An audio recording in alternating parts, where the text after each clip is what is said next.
All right, here are my trades today, Tuesday, October 12th. I mainly traded SPY and HAL. I'll go over the SPY trade first.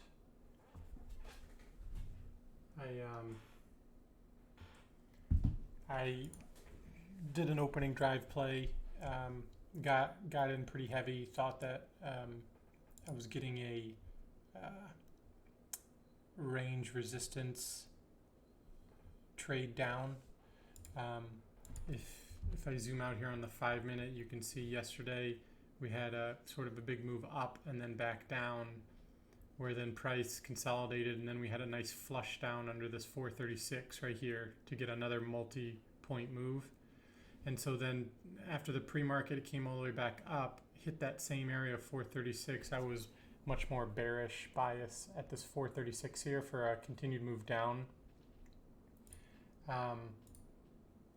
And so right here, once it came up here, I was hoping to play this level here, and it did respect that level today. It just didn't sort of continue like I thought, and so I sort of missed out on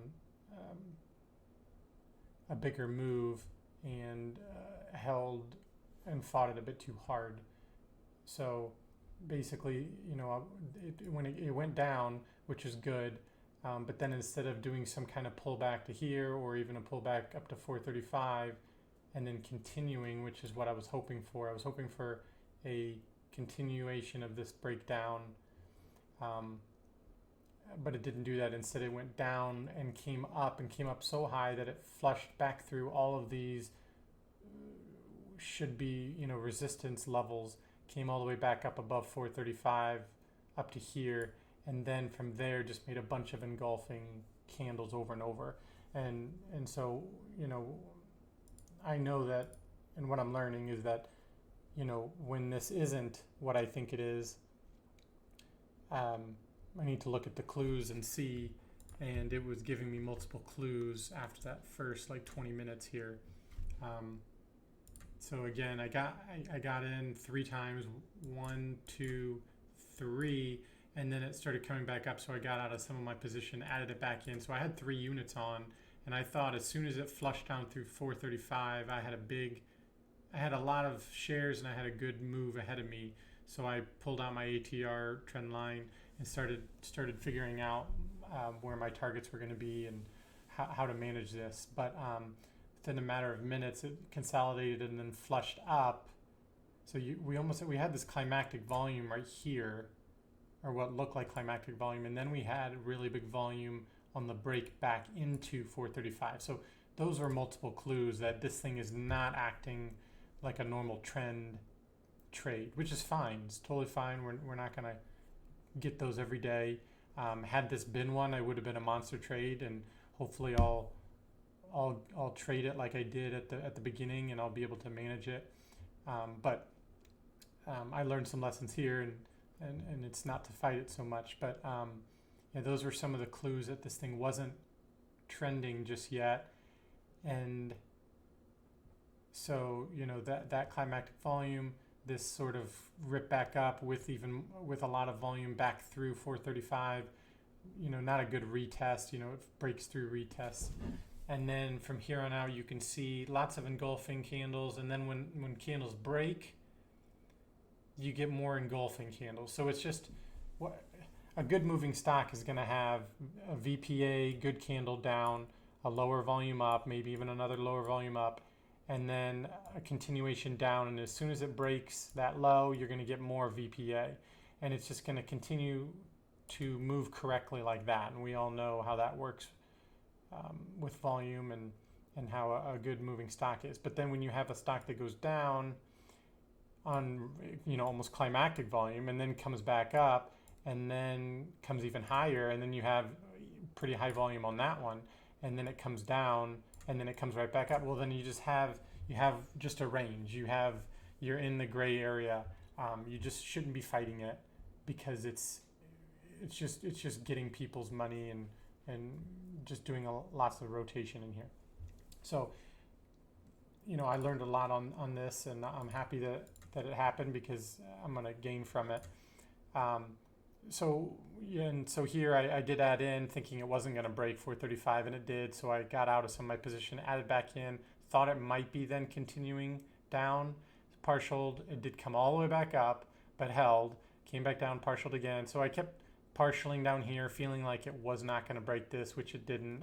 I added in thinking, okay, maybe this is the time that it does break. It didn't. I got out and then got out the remainder, lost a little bit right here.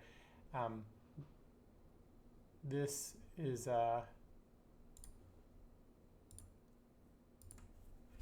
so basically this was potential big move, didn't work out.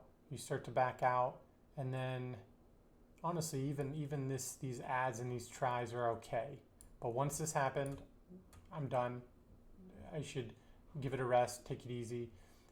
So these two shorts shouldn't have happened. And also it's getting close to the 11 o'clock where volume really starts to die down. You get less movement. So kind of the combination of this move didn't work. It's staying rangy. Then it's getting later in the day, 11 a.m. dead zone area. I really don't want to be trading in here. So these are two no-nos. These are two bad trades. But luckily I didn't lose too much and I was able to keep my capital to trade later in the day. But I did sort of wear myself out here. So what happened was price then comes all the way back up later in the day, and you can see how there's just the movement today was really weird, but came all the way back up to this 436, which I felt like if any time to trade this today, it was trading the ranges, the edges of the ranges. So either here or here, trade it up or trade it back down. And you get in there with your wider stop if you need to or whatever, and then you trade it with your target being the other end. That's your only way to trade, because really the tape will maybe give you something on these edges here, but other than that, this is all gonna show you inconsistent tape reading stuff. So so it came up here. I got short with a stop up here. I got out of half of my position, mostly P&L based, because I was a little bit worn out here. So that's just, when this stuff happens, it affects your good trades later on, and that's what we all work on, is not letting this stuff affect that. It's one thing that I do this and I'm upset about it. It's another then mistake when it affects a good setup. So you don't want to do both of those. If anything, I'll mess up here and then brush it off, and then when this happens, I get in just like any other trade, confident, and I don't start exiting parts of my position because I'm scared or whatever. So so I got in, partialed some, or backed up off of half of it, and then it did start working, partialed some, or no, it did start working. I added in, got out of some of it. So I got the range. So this was basically an intraday range resistance trade. So I was using that higher time frame, 436, on a higher time frame level, combined with this rangy day to trade from this level, which has not only this day's worth of this day's worth of resistance this way, but then you have that bigger, higher time frame of others' days also giving resistance here. So it makes sense that there wasn't enough volume on this day to break through this, and that's why I feel like this was a really good short, because not only is it not have enough volume to go through this, because we had about 50% RVOL today, but when you come up and you actually hit the edges of these ranges, you get a move back to the other end, and sort of a stronger move with that as well, because you do involve more stops and bigger players on the edges here, and they end up bringing it back the other way. So I feel like this was about the best trade you could have gotten, or I could have gotten on SPY today, which was right here. Obviously, I wouldn't have liked to have gotten out of 50% of my position, but anyways, I still ended up making all I ended up getting up a couple R after this and then this. So um, that's pretty much it. This actually was a decent amount after these ads, so I'm kind of bummed that I waited and let it stop me out up here. I feel like I should have taken a large chunk of this in this area, because really, I mean, you're really trading from here to here, and you just want to get this meat of the move. And so if I get in tight here and I make it all the way down here, I really need to be just getting almost all of it out. So yeah. And you can see here that later in the day, it did bounce up and then came back down to the low of the day, which is the range low. And then with the increase into the closed volume, it eventually busted through 434 and then sort of low of the day here. And you got a nice scalp trade down to here. And you can just see it, and it does that, and then it comes all the way back up and then all the way back down. So even here, even into the close scalping trade, which still is a good trade if I could have gotten it, it's still sort of algo-y-ish and still lots of engulfing candles. So it's not even the best closing trade either. So just something to learn from this. You know, when you're in a rangy day, don't fight it. You have a bias, it doesn't work out, it is what it is. Start backing off of your shares, start lowering your risk, and then start to settle down. Don't fight it, it's not worth it. Later on, you'll get a good move that makes sense, and then you can make your day on this move right here without having to get chopped up in here. And it's about identifying, okay, I have identified a good level, it did work, but it's not continuing like I thought. And so let's be okay with that, but let's just see what this level can do. And it did other stuff. So I did one other trade which I was happy with, which was on HAL, and this made my day here. What this was a Halliburton company. Been in an uptrend for a few weeks here, but it got into this big higher time frame resistance area. So you can see here is gapping up, capped up again, capped up a third time, and then made a nice shooting star here, which you align that big shooting star with clear resistance here, clear resistance here. You can see there's just lots of selling pressure here on this higher time frame. So not saying I would have shorted on this day one, but I used this day one to help me on the day two is when I'm looking at it. So I'm looking at this trade as this is a, we have resistance pushing it down. We have a whole dollar here of 25, which might be able to be played. And then we have we can use all the volume in the movement on this day to then see if it gives us something on today. So basically a second day play. And that's exactly what worked out here. This was yesterday. This is that first day play. You can see here price got above this big higher time frame, $25. We know higher time frame resistance players are in here in this zone, and so price did come back down, sort of held 25 and then busted down through 25. And so today $25 ended up being the level because price opened at the low of this again, basically did a smaller version of what yesterday did. Went up, broke 25, definitely couldn't continue higher. If it couldn't yesterday, it wasn't going to again today. And then what it showed me was, okay, $25 is the level today because it holds, breaks, retests, comes up, retests, basically retested 1, 2, 3, 4, 5 times. So you had 5 entries here. And you might have gotten stopped out on some of them, but you might have gotten some money too, and you could have re-entered. So 5 retests, and then the eventual fade down. So pretty awesome setup in my mind. Here was one ATR. This bar here is one ATR. You can see it moved over a full ATR. It did have 1.7 RVol, which is good for potential breakouts, but you can see that yesterday it had the big gap and and movement, and it couldn't break through that higher time frame resistance. So today had slightly less volume and then definitely couldn't. So my stop was just above. Okay, so I got in really tight here because this is a cheap stock. I got in at 24.96, I believe, and my stop was at 25.02. So 6 cents was what I risked, and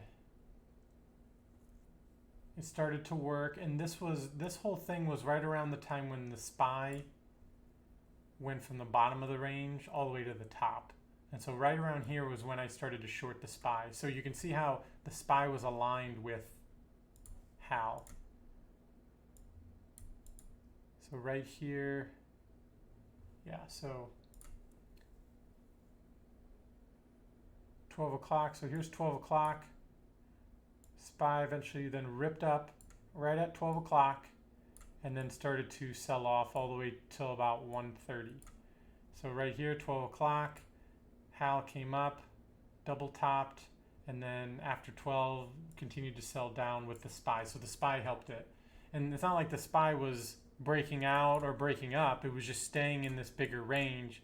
And so while the SPY was bouncing from one range to the other, you were able to then use this level and trade HAL at the right time. You can see how the timing lined up. SPY came up, hit the top of this big resistance level at the same time that HAL had retested 25 5 times, and this was the last time it was going to retest it, and now it was ready to then go down with the SPY. So you got that help.